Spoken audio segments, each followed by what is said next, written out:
I don't know who programs the suggestions on your channel, but the night your video surfaced on my phone felt anything but random.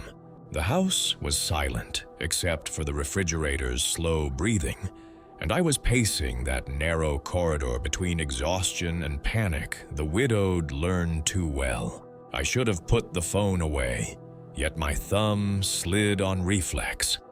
And there she was, an ordinary woman about my age, lips trembling, describing how Jesus appeared beside her sink while she scrubbed potatoes. Absurd, I thought. Then the camera caught the raw shimmer in her eyes, and I suddenly believed every word coming out of her mouth. When she said, "He called me by the name I had before anyone told me who I should be," something inside my ribcage lurched, as if I'd missed a step on an invisible staircase.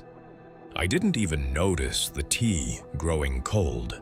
Only when I tried to sip did I taste the bitterness and realize my cheeks were wet. Your channel gave that stranger a room to speak, and without knowing it, gave me permission to listen with my guard down.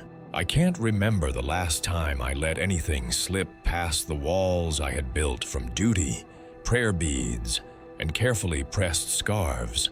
My life had become a museum of precision. Rise at 4:30, fold the prayer mat east-west, warm the bread until the butter melts but never browns. In that museum, I was Zainab, the exemplary wife, the dependable daughter, the woman who never let her sleeve ride above her wrist. People praised that version of me so often, I convinced myself their praise was air. The morning those routines crumbled began innocently enough. I could still smell the cardamom from Ahmed's untouched breakfast when neighbors started filing in, their condolences arranged like platters of dates on the table. I moved as tradition required, right hand over heart, whispered assent to God's perfect will. Yet every gesture felt like cloth on sunburned skin, too rough, too bright, too much. Imam Rashid's arrival tightened the noose. He stood near our bookshelf, a pillar of certainties, and declared that Allah spares the righteous by calling them home early. His sentence floated across the room, coated in reverence. It landed in my stomach like a stone. I wanted to ask whether righteousness always comes tied to breathlessness, but the words died behind my teeth. Hours later, when the door finally clicked shut behind the last mourner, the apartment shrank around me. I unrolled the prayer mat, its fibers worn smooth by years of obedience, and knelt, hoping the verses would soothe the tremor under my skin. Instead, the familiar syllables sounded foreign, as though I were reciting them underwater. Heat rose through the mat, a prickling warmth that startled me upright. I pressed my palm to the rug. It was cool, yet my skin insisted it burned. The Imam's comment echoed, and with it a thought I should not have had. If suffering is mercy, what does love look like? The question pulsed, dangerous and bright. There was something behind her eyes, like she'd seen a door I hadn't dared to touch. And suddenly that same door was breathing against my own spine. I fled to the kitchen, pretending I needed water, but truly I needed distance from the question. The sink was full of plates I'd washed twice already. I scrubbed one more until the floral pattern dulled, then another, as if polishing them might scrub my mind clean. Steam fogged the window, and in that blurred glass I saw my reflection.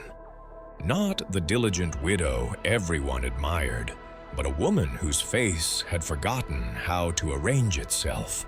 A thin crack ran from my lip to my chin, where the skin had dried in prayerful silence. It looked like the first fracture in porcelain. I wiped the fog away, but the reflection wouldn't vanish. Upstairs, the bedroom smelled of camphor and absinthe. Ahmed's glasses still rested on the nightstand, a silent accusation of all the things I hadn't saved him from.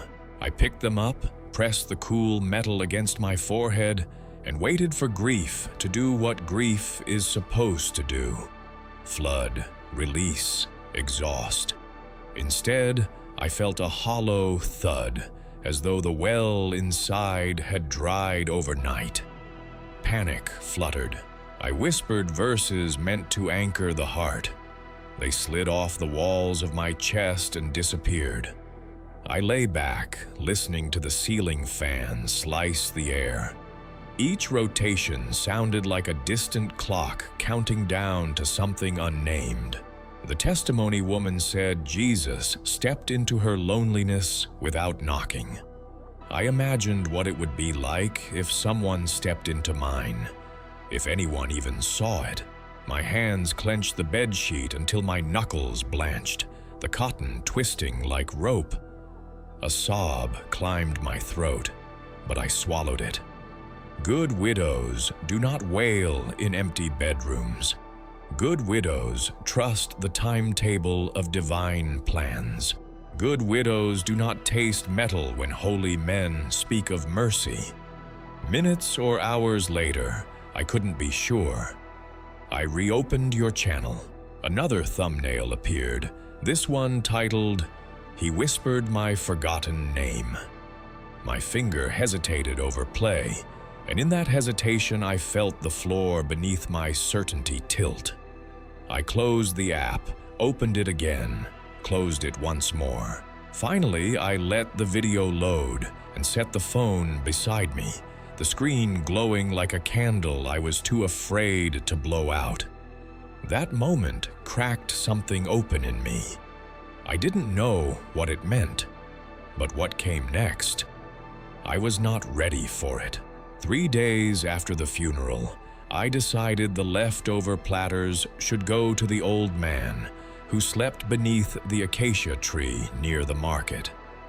Ahmed used to slip him coins. It felt right to bring the food myself.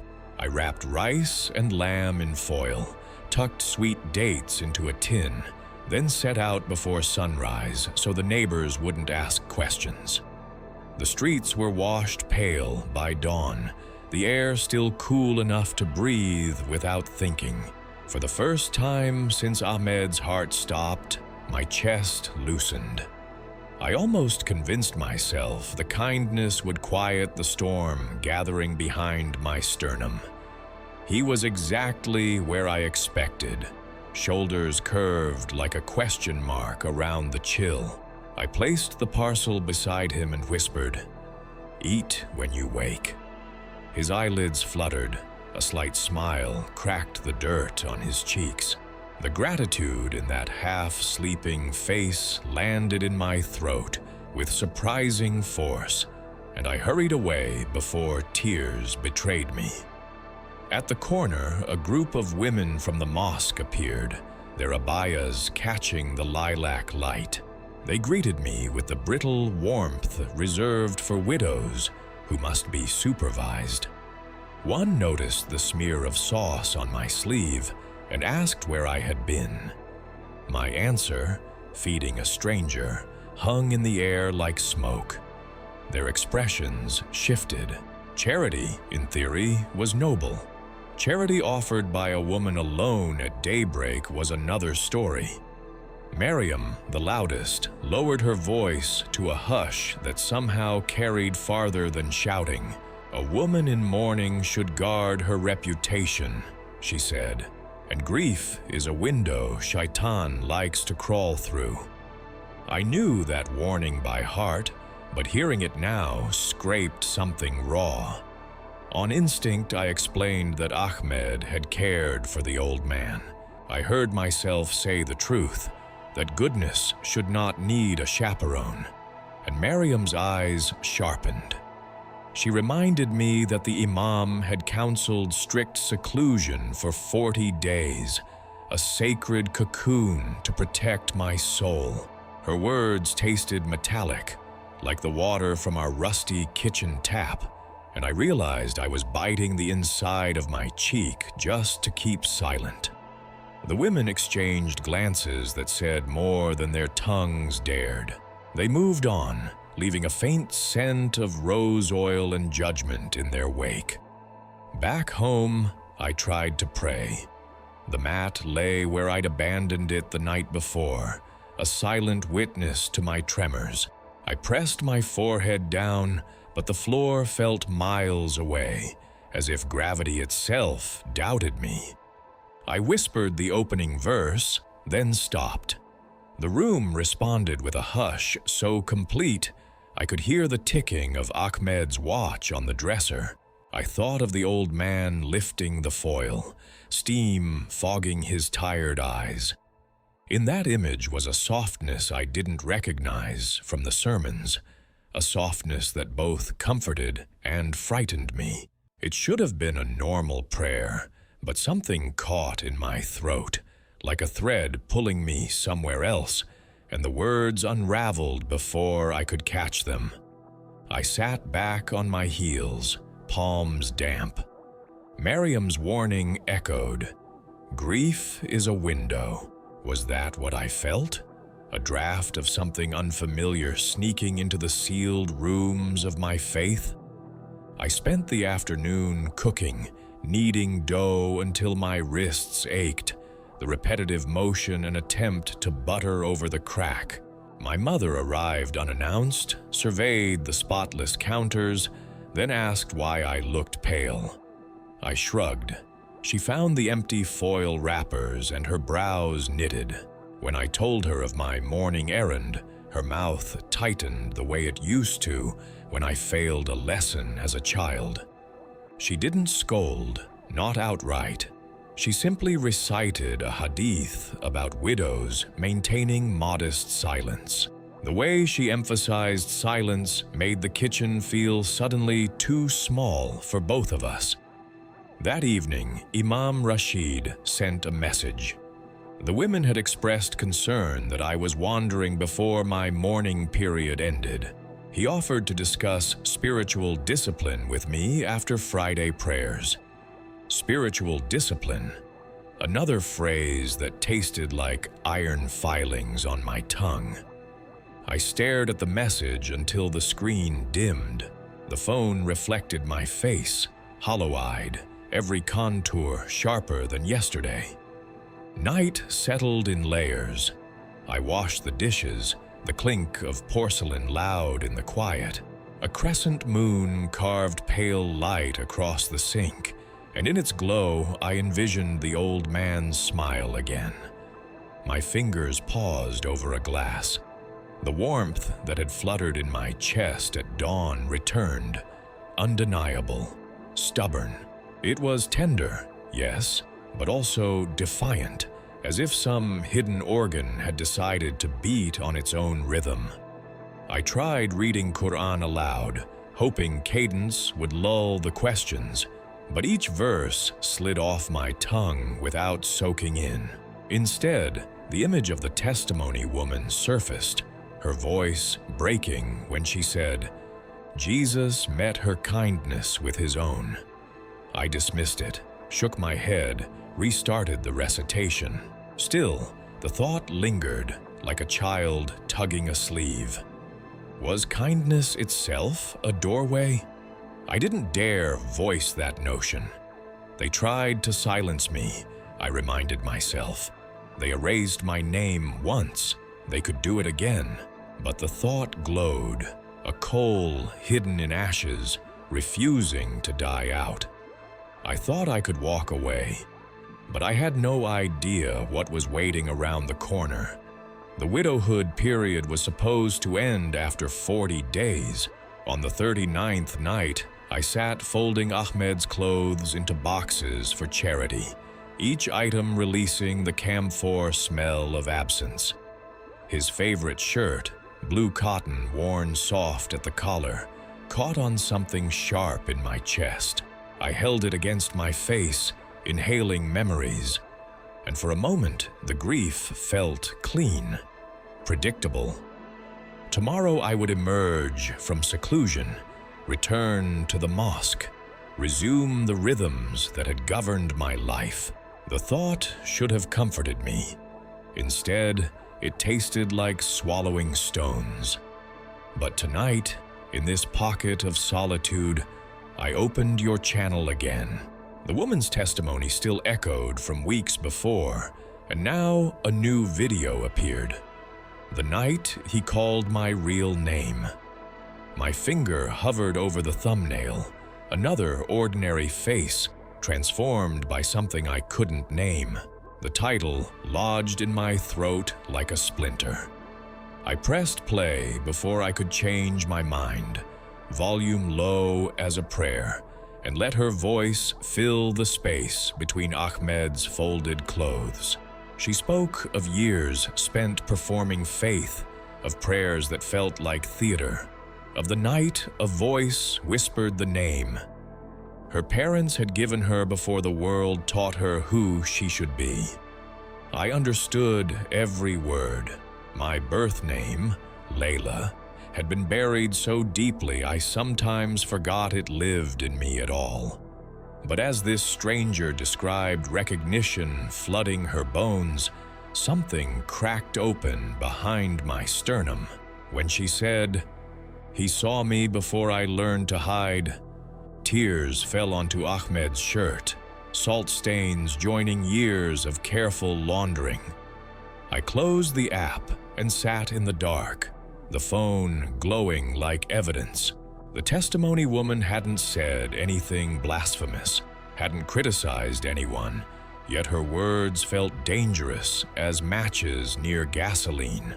The way she spoke of being known, truly known, scraped against something I'd buried so deep I'd forgotten its shape.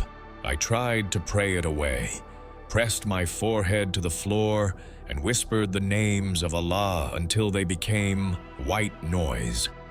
But the hunger her story awakened refused to sleep. Dawn found me at the kitchen window, watching neighbors begin their day. Mrs. Fatima emerged to sweep her step. Young Omar jogged toward the mosque for morning prayer. Normal people living normal lives, their faith intact and uncomplicated. I envied them the way a drowning person envies those who walk on solid ground. My reflection in the glass looked like a woman made of fault lines, hairline fractures spreading from some central break I couldn't identify. The imam had scheduled my return to the mosque for tomorrow. I imagined sitting in the women's section, surrounded by familiar faces, reciting verses that once felt like water to the thirsty. But now they tasted metallic, clinical, as if the words had lost their salt. I wrapped my prayer scarf tighter and tried to summon enthusiasm for rejoining the community that had shaped me. Instead, I felt like an actress who'd forgotten her lines. That evening, my sister Amina called to remind me about tomorrow's return. Her voice bubbled with relief. Finally, I would stop this strange hibernation and become myself again. But which self? The Zainab who had married at 19 and spoken only approved words for 24 years, or something newer, raw, like skin after a bandage is pulled away. I made appropriate noises of agreement while my free hand traced the grain of Ahmed's shirt, still draped across my chair. After hanging up, I walked to the bathroom mirror and studied my face. The woman looking back had eyes I didn't recognize. Wider, more wakeful, as if a window had been opened that I couldn't close. I unwrapped my hijab and let my hair fall loose, something I hadn't done in daylight for decades. In the mirror, Layla flickered like candlelight behind Zainab's careful composure. The sight should have shocked me. Instead, I felt relief so sharp it was almost pain. That night, the prayer mat felt like hot sand beneath my knees. I tried to prostrate, but my body resisted, muscles rigid with some unnamed rebellion. The opening verse stumbled on my tongue, syllables scattering like dropped beads. I sat back, hands shaking, and stared at the carpet's intricate pattern. Each thread told a story of submission, beauty created through endless repetition. But tonight, the design looked less like art and more like a cage woven from golden wire. I rolled up the mat and set it in the closet, then lay on Ahmed's side of the bed, breathing the fading scent of him. Sleep wouldn't come. Instead, images flickered behind my eyelids. The testimony woman's radiant tears, Ahmed's untouched breakfast, the old man's grateful smile. Each memory pulsed with questions I lacked words to ask. In the deepest part of night, I whispered into the darkness, "If you're listening, whoever you are, I don't know how to do this anymore." The silence that followed felt different than usual. Not empty, but expectant, like held breath. Something had shifted in the room's atmosphere, a barely perceptible change in pressure. I lay very still, afraid to move, afraid to break whatever fragile thing was forming in the space between my confession and the dark. The digital clock's red numbers counted toward tomorrow, toward my supposed return to normalcy. But I already knew that woman was gone. That was only the beginning. I didn't know what was coming, but something had already broken inside me, and it would only get worse. The Friday after my return to the mosque, I sat in the women's section watching dust motes dance through stained glass light. The imam's voice rolled over us in familiar cadences, but every word felt like it was reaching me through water. I tried to focus on his lesson about submission to divine will, the same themes that had once anchored my understanding of everything. Now they slid off my consciousness like rain on glass. During the break between prayers, Sister Khadijah leaned close and whispered how good it was to see me back among the faithful. Her breath smelled of mint tea and certainty. I smiled the way widows are supposed to smile, grateful, subdued, appropriately humble. But inside, a question was forming like a storm cloud on a clear day, building pressure I couldn't release. After the service, I lingered near the mihrab, running my fingers along the carved Arabic calligraphy that spelled out verses I'd memorized as a child. The beauty was undeniable, each curve and line a testament to generations of devotion. Yet standing there, I felt like someone reading a love letter written in a language I was forgetting. The words remained, but the meaning had begun to slip away. Imam Rashid approached, his expression mixing pastoral concern with barely concealed scrutiny. He asked how my period of mourning had affected my spiritual state, whether I felt ready to resume my duties to the community. The word duties sat heavy on my tongue. I nodded and said the expected things about Allah's wisdom and the strength found in submission.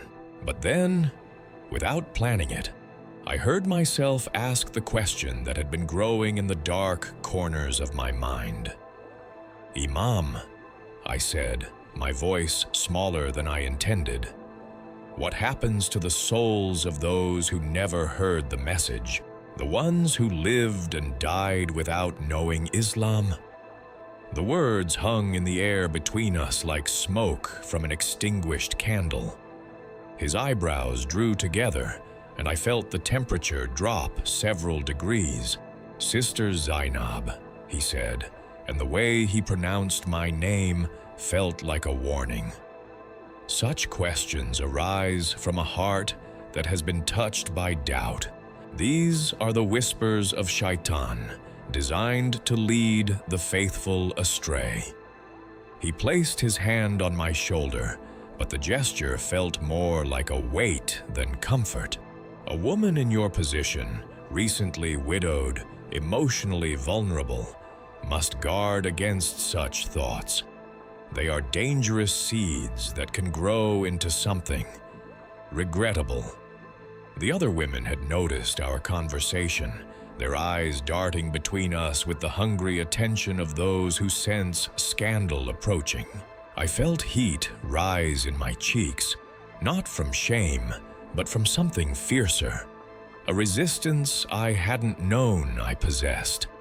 The imam's certainty, which had once felt like shelter, now pressed against me like a wall in a shrinking room. "But surely," I continued, though my voice trembled, "Allah's mercy extends even to those who—" "Enough." His tone cut through my words like a blade. "These are not questions for a grieving woman to concern herself with. Return to your prayers, your household duties, your proper place. Let scholars worry about matters too complex for—" He gestured vaguely at me, and in that gesture I heard all the unspoken words. Too complex for women, for widows, for those whose faith had been weakened by loss. I excused myself and walked home through streets that suddenly felt unfamiliar, as if the geography itself had shifted while I wasn't looking. The question that had driven me to speak still pulsed in my chest, but now it carried companions. Darker thoughts about who was allowed to ask questions and who must simply accept answers, about whether seeking understanding was truly the sin they claimed it to be. That evening, I tried to call my sister, desperate for someone to help me make sense of the weight pressing down on my lungs. But when I mentioned my conversation with the imam, Amina's voice went sharp with alarm. "Zainab, what are you doing? People are already talking. First wandering around at dawn, now questioning the imam in public. Do you want them to say grief has made you unstable?" I hung up feeling more isolated than I had since Ahmed's death. In the silence of my apartment, I opened your channel again, seeking the testimony that had first cracked something open in me. But this time, I found myself scrolling deeper, watching videos I hadn't seen before. One title made my heart skip. The question that changed everything. A man with gentle eyes spoke of growing up devout, of asking his teachers about divine justice, of the wall of silence that met his curiosity. His story felt like looking into a mirror. As I watched, he described the loneliness of carrying questions that felt too dangerous to voice, the way doubt ate at him like acid until he couldn't taste his prayers anymore. When he whispered, "I thought seeking truth was what faith required, but they taught me that some truths were too expensive to afford." Something inside me recognized its own ache. I paused the video and sat in the blue glow of the screen, my reflection ghost-like in the black margins. The man's words echoed in the hollow spaces of my chest. I realized I hadn't just been asking about unknown souls. I'd been asking about my own, about whether the faith I'd inherited was large enough to hold the real size of my questions, or whether I would have to make myself smaller to fit inside its boundaries. The neighborhood mosque's call to evening prayer drifted through my window, but for the first time in my adult life, I didn't automatically reach for my prayer mat. Instead, I sat very still, listening to my own breathing, feeling the question that had started everything pulse like a second heartbeat beneath my ribs. They tried to silence me today, but the question wouldn't die. If anything, it felt stronger now, fed by their fear of it. I closed the laptop and walked to the window, watching families hurry toward evening prayers while I remained behind, caught between the faith I'd known and something else I couldn't yet name. Everything I believed was cracking, but nothing prepared me for what happened next. The isolation that followed my confrontation with the imam settled around me like fog. Women who once greeted me with warm embraces now offered tight smiles before hurrying past. Even the grocer who had known me for years avoided eye contact when I bought bread. I understood the message. Questions were contagious, and I had become a carrier of doubt. 3 weeks into this quiet exile, I found myself at the evening market buying vegetables for a soup I had no appetite to eat. The vendors were packing their stalls, orange light from their lamps casting long shadows between the rows. I moved through the emptying space like a ghost, invisible to the community that had once held me close. As I turned to leave, an elderly woman stepped directly into my path. She was small, bent with age, her clothes marking her as one of the Christian minorities who lived on the city's edges. Her eyes held a clarity that seemed to cut through the evening's dim light. "You look lost, daughter," she said in Arabic that carried the soft accent of her people. I started to step around her, but she gently touched my arm. "I see the question in your face, the same question I carried for 40 years before I found my answer." Something in her tone made me pause. The market around us had grown quiet, except for the distant sound of vendors closing shop. She studied my face with the intensity of someone reading scripture, then smiled with unexpected warmth. "Jesus sees your pain," she whispered, and the name hit me like cold water in August heat. The words seemed to echo in the space between us, growing larger than the small sound she had made. My breath caught. I looked around frantically to see if anyone had heard, but we stood alone in the gathering dusk. Before I could respond, she pressed something into my palm.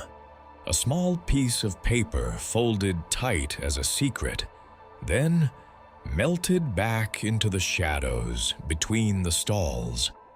I stood frozen, the paper burning against my skin like a live coal.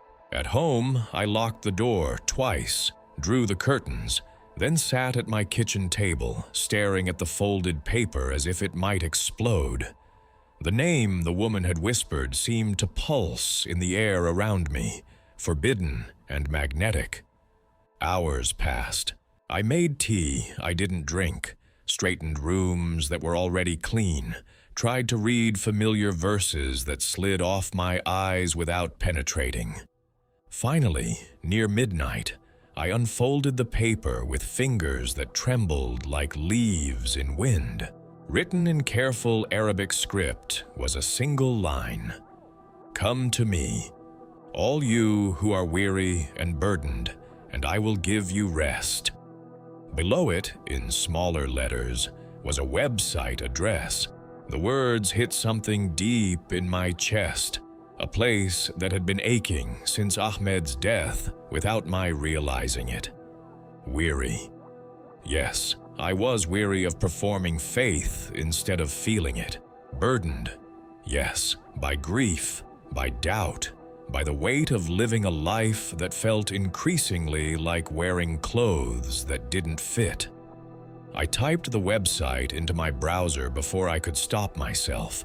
A simple page appeared, filled with testimonies from people who had found something they called the living Christ. I read story after story of individuals who had encountered not just a prophet or teacher, but someone who called their names in the darkness. One testimony made my heart race. I was a devout Muslim for 30 years, but my prayers felt like echoes in an empty room. Then he came to me in a dream and said, "I have been listening all along." The woman's words could have been my own. I slammed the laptop shut, but it was too late. The seed had been planted, and I could feel it taking root in the soil of my desperation. The name that woman whispered, Jesus, clung to my thoughts like honey, sweet and impossible to wash away.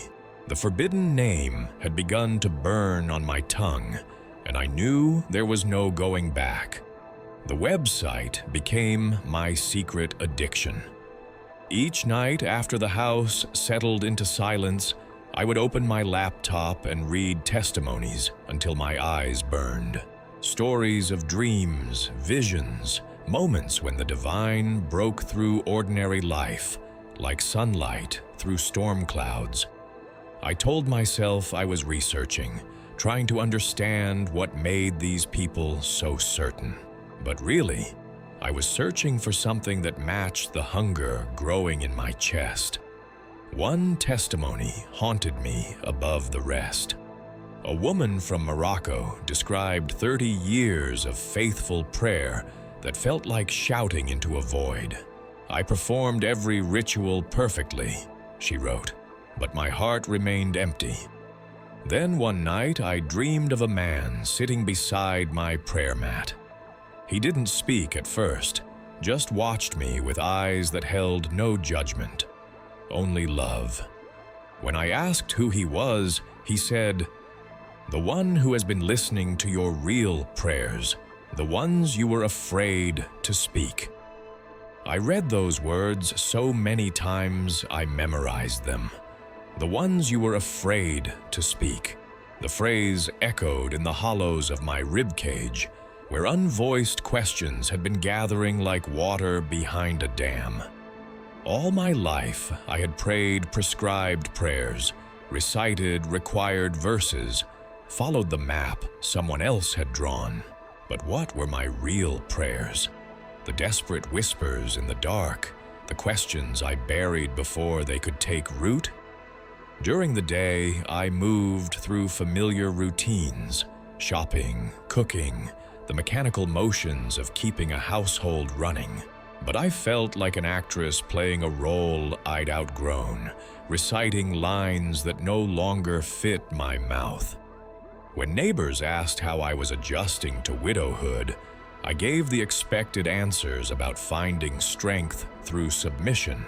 They nodded approval, but I could see something in their eyes, suspicion perhaps, or disappointment that I wasn't grieving more. Obviously, my sister Amina visited on Thursday, ostensibly to check on my well-being, but really to investigate the rumors that had been circulating. She sat in my kitchen, studying my face like evidence at a crime scene. "People say you've been asking strange questions," she said finally, her voice careful as someone handling glass. "The imam is concerned about your spiritual state." I poured tea with steady hands, though something wild was thrashing in my chest. "What kind of questions?" I asked, though I already knew. "About salvation for non-believers, about whether our way is the only way." She leaned forward, eyes intense. "Zainab, grief can make us think terrible things. But these thoughts, they're not from Allah. They're designed to lead you astray." The tea tasted bitter on my tongue. I wanted to tell her about the website, about the testimonies that made my heart race with recognition. Instead, I nodded and said what she needed to hear. "You're right. I've been confused. I'll speak with the imam about proper guidance." But that night, alone with the screen's glow painting my face blue, I clicked on a new testimony. A man's voice, gentle and weathered, spoke of decades serving as an imam before a crisis shattered his certainty. "I thought I knew Allah's voice," he said, "until I heard it for real. Not in the mosque, not in the Quran, but in my bedroom at 3 in the morning when I was weeping for my sick child." The voice that spoke to me then didn't quote scripture. It simply said, "I know your pain because I have carried it." My hands began to shake. I paused the video, but his words hung in the air like incense. "I know your pain because I have carried it." The phrase lodged somewhere between my throat and heart, foreign yet familiar, like a half-remembered lullaby. I had never heard Allah described that way, not as distant judge or cosmic architect, but as someone who carried human pain in his own body. I scrolled to another video, then another. Each story added weight to something building inside me, a pressure I couldn't name. A teacher who met Jesus while grading papers, a mother who encountered him while washing dishes, a businessman who found him in a taxi at midnight. All of them described the same impossible intimacy, being known completely, loved without condition, seen without shame. The laptop grew hot against my thighs, but I couldn't stop reading. It was past 2 in the morning when I found a video titled simply, "The Night I Couldn't Look Away." The thumbnail showed a woman about my age, her eyes red with tears, but somehow luminous. I hesitated, finger hovering over the play button. Some instinct warned me that this particular testimony might be the one to tip me over an edge I hadn't known I was approaching. But the hunger in my chest was stronger than caution. I clicked play and listened to her describe a moment when curiosity became transformation, when seeking answers turned into finding a person. "I didn't choose to believe," she whispered. "Belief chose me, like light breaking through a window I didn't know I'd been covering." When the video ended, I sat in the silence of my kitchen, laptop closed, heart hammering against my ribs. The testimonies had become more than stories. They were mirrors reflecting something I'd been afraid to see in myself. The questions that had been eating at my faith weren't symptoms of weakness. They were labor pains, the sound of something new trying to be born. I couldn't look away anymore. Whatever was coming for me in the dark, I was finally ready to meet it. For 3 nights after watching that final testimony, I couldn't sleep. I would lie in bed, counting Ahmed's empty breaths beside me, replaying the woman's words about belief choosing her like light through a covered window. Every time I closed my eyes, I felt something hovering at the edge of my consciousness. Not threatening, but patient, like someone waiting for permission to enter. On the 4th night, exhaustion finally pulled me under. Sometime after midnight, I dreamed I was drowning in the same prayer mat that had cushioned my knees for decades, its fibers wrapping around my throat like seaweed. I struggled against the familiar patterns, gasping for air that wouldn't come, when suddenly the crushing weight lifted. I found myself sitting at my own kitchen table, but the room felt different, larger, filled with a golden light that seemed to come from everywhere and nowhere. Across from me sat a man I'd never seen before, yet his face held the familiarity of a half-remembered song. His skin bore the warm brown of my own people, his hands scarred in ways that spoke of manual labor. When he looked at me, I felt seen all the way through to the bottom of my soul. "Layla," he said, and my childhood name in his voice was like honey poured over a wound I hadn't known was bleeding. Not Zainab, not the careful construction I'd become, but the name my mother had whispered when I was small, and the world still held infinite possibilities. I tried to speak, but found I had no words. This was impossible. I was a Muslim woman. This was blasphemy. I should wake up immediately.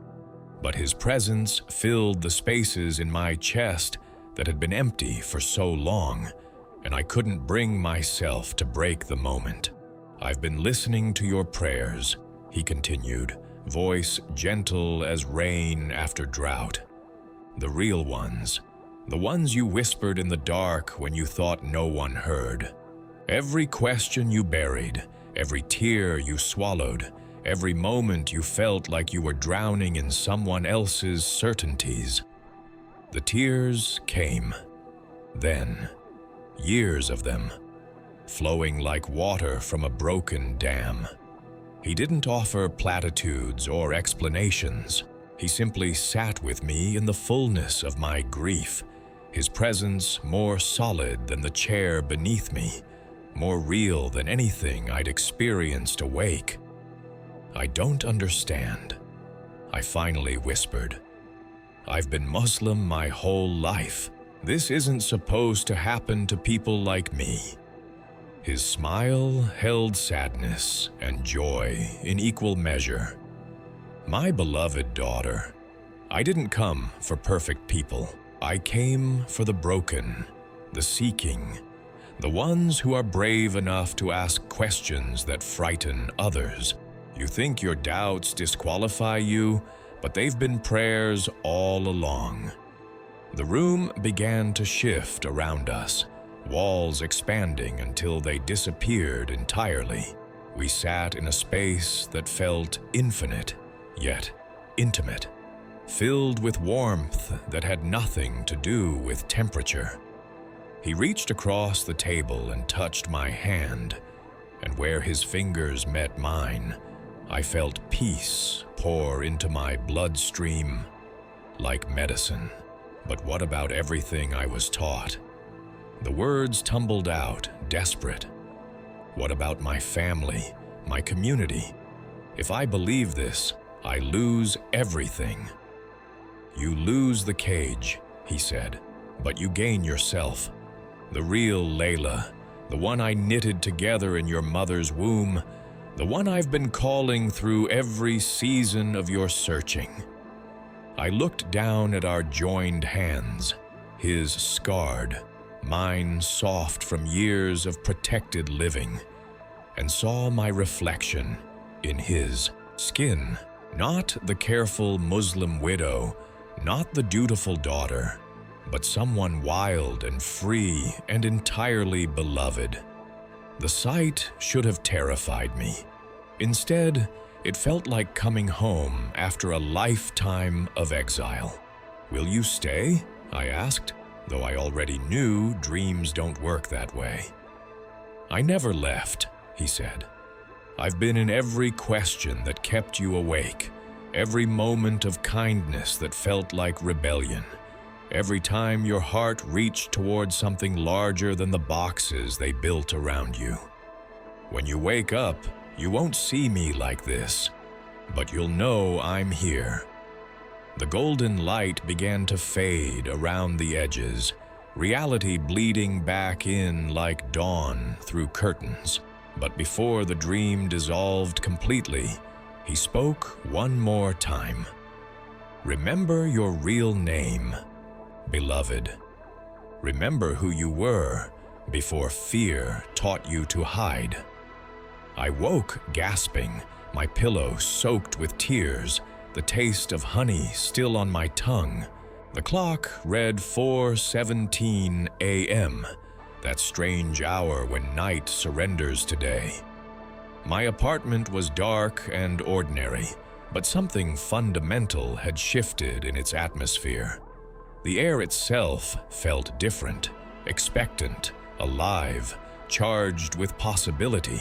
I sat up slowly, heart still hammering from the dream's intensity. But this wasn't the aftermath of nightmare. It was recognition, pure and simple. Whatever I had encountered in sleep felt more real than anything I'd experienced while awake. The man who had called me Layla, who had sat with my questions without flinching, who had held my doubts like precious gifts. I knew him now in ways that bypassed my mind entirely. The forbidden name rose to my lips unbidden, no longer foreign but familiar as my own breathing. I whispered it into the pre-dawn darkness. Jesus. The sound seemed to hang in the air between heartbeats, and in that suspended moment, I felt him smile. The morning after the dream, I couldn't perform wudu. My hands refused to lift toward the faucet, as if some invisible force held them at my sides. I stood in the bathroom for 20 minutes, staring at running water that might as well have been fire. The ritual that had begun every day for 30 years felt suddenly impossible, like trying to breathe underwater. I told myself it was shock, delayed grief, anything but what my heart already knew. But when I attempted to unroll the prayer mat, my knees wouldn't bend. The carpet lay there like an accusation, its familiar patterns now foreign as hieroglyphs. I whispered, "Allahu Akbar," and the words turned to ash in my mouth. My sister found me sitting on the kitchen floor an hour later, still in my nightgown, staring at nothing. She'd come to check on me after a neighbor reported that no one had seen me at morning prayer. The concern in her voice shifted to alarm when she realized what was happening. "Zainab, what's wrong with you? Why aren't you dressed for Zuhr?" I looked at her as if from a great distance. "I can't," I said simply. The words felt like stones falling into deep water. Her face went pale. "Can't what?" "Pray. I can't pray anymore." The admission hung between us like smoke from a fire that couldn't be extinguished. She knelt beside me, pressing her palm to my forehead as if checking for fever. "You're sick. Grief has made you sick. We'll call Dr. Mahmoud, get you some medicine." "I'm not sick." My voice was steadier than I expected.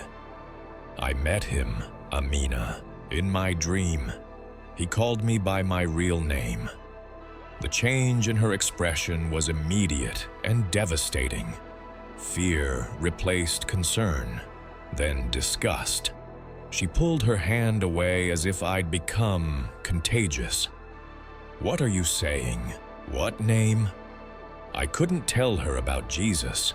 The word would shatter what remained of our relationship. So I said nothing, which was somehow worse than any confession. She stood slowly, backing toward the door. "I'm calling the imam. You need help." Within an hour, my small apartment filled with voices I'd known all my life, now turned strange and threatening.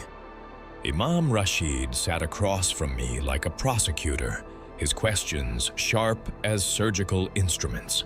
When had these thoughts begun? Had I been reading forbidden materials? Who had influenced me? I answered honestly about the questions, the doubts, the testimonies I'd watched. But I kept the dream locked in my chest, like a secret flame. They could interrogate my mind, but they couldn't touch what had happened in that space between sleeping and waking. "This is apostasy," the imam said finally, the word falling like a judge's gavel. "Unless you repent immediately, return to proper prayer, and submit to spiritual guidance, you cannot remain in this community." My mother began to cry. harsh, broken sobs that cut through me like blades. How could you do this to us? To your father's memory? To Ahmed's soul? But even her tears, which once would have destroyed me, felt distant now. Something in me had been cauterized by the dream, sealed beyond their reach. I thought of the man who had called me Layla, whose eyes held no condemnation even when I confessed my doubts. That memory was a fortress they couldn't breach. "I need time," I said quietly. "Time for what?" the imam demanded. "To understand what's happening to me." He stood, his robes rustling with authority. "You have until tomorrow to choose, repent and return, or leave this place and never come back." They filed out one by one, taking their familiar warmth with them.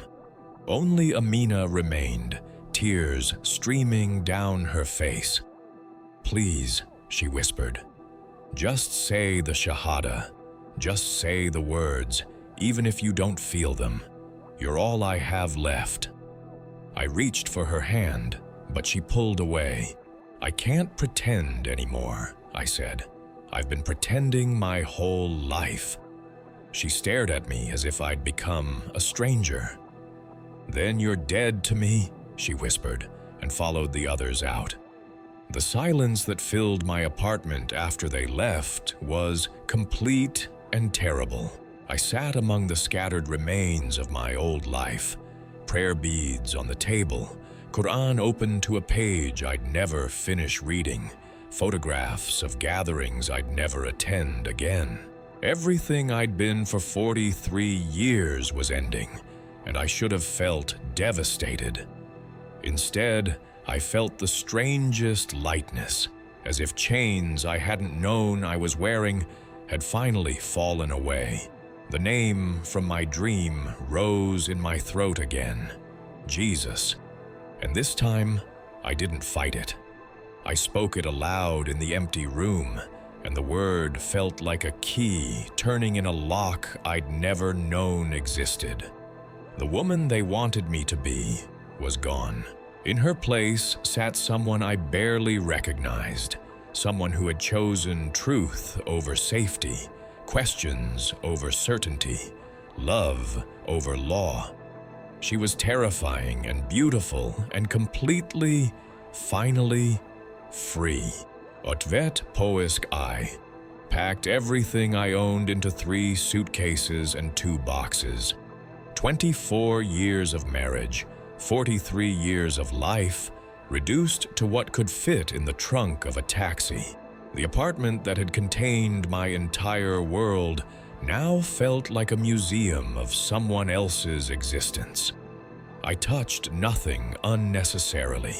Each object carried the weight of a life I was shedding like old skin. The taxi driver didn't ask questions when I gave him the address of a women's shelter across the city. He helped load my belongings without comment, though I caught him glancing at me in the rearview mirror. I must have looked like what I was, a woman fleeing everything familiar, carrying nothing but the dangerous certainty that I couldn't breathe in my old life anymore. The shelter was smaller than I'd imagined, a converted house with peeling paint and windows that needed washing. But when the director, Sister Mary, opened the door, her smile held no judgment, only welcome. She was perhaps 60, with gray hair pulled back simply, and eyes that had seen enough broken women to recognize one more. "You're Layla," she said, using the name I'd given over the phone. It was the first time in decades anyone had called me that aloud. The sound went through me like warm water. She showed me to a room barely larger than a closet, containing a narrow bed, a wooden chair, and a window that looked out onto a small garden. The walls were bare, except for a simple wooden cross. I stared at it for a long moment, that symbol I'd been taught to fear, and felt only peace. Is it true? I asked Sister Mary as she set fresh sheets on the bed. What they say about Jesus loving everyone? Her hands paused in their work, even broken Muslim women who've lost everything. I nodded, not trusting my voice. Especially them, she said quietly. He has a particular tenderness for those who've been told they're not welcome. That first night in the narrow bed, I lay awake listening to the unfamiliar sounds of the neighborhood. No call to prayer, no familiar voices from the mosque, no Ahmed's breathing beside me. Just city traffic and the whisper of wind through the garden. I should have felt terrified, but instead I felt something I hadn't experienced in decades. The possibility of becoming myself. I rose before dawn and stepped onto the small balcony outside my window. The city was waking slowly, lights flickering on in distant windows like stars being born. I stood barefoot in my nightgown, feeling the cool air against skin that had been covered for so long I'd forgotten what freedom felt like. Jesus, I whispered to the lightening sky, and the name no longer felt foreign. It settled in my chest like a key, finding its proper lock. I don't understand everything yet. I don't know what believing means, or how to pray to you, or what comes next. A bird landed on the balcony railing, a small brown sparrow that regarded me with bright, unafraid eyes. It seemed to wait, as if listening to my fumbling attempt at prayer. But I know you're real, I continued, my voice growing stronger. I know you see me. I know the woman who called me Layla in that dream was truer than anyone I've been in 40 years of trying to be good. The sun crested the horizon, painting the sky in shades of rose and gold. The light fell across my face, and I tilted my head back to receive it fully. For the first time in my life, I felt unashamed of wanting something that wasn't approved, unafraid of questions that had no easy answers. Jesus, I believe, I said, and the words came out like an exhale I'd been holding my entire life. Simple as breathing, certain as sunrise, final as the closing of a door I would never open again. The sparrow chirped once and flew away, but the presence I'd felt in the dream remained, warm and steady as my own heartbeat. I was 43 years old, homeless, cut off from everyone I'd ever loved, branded as an apostate by the only community I'd known. I should have been devastated.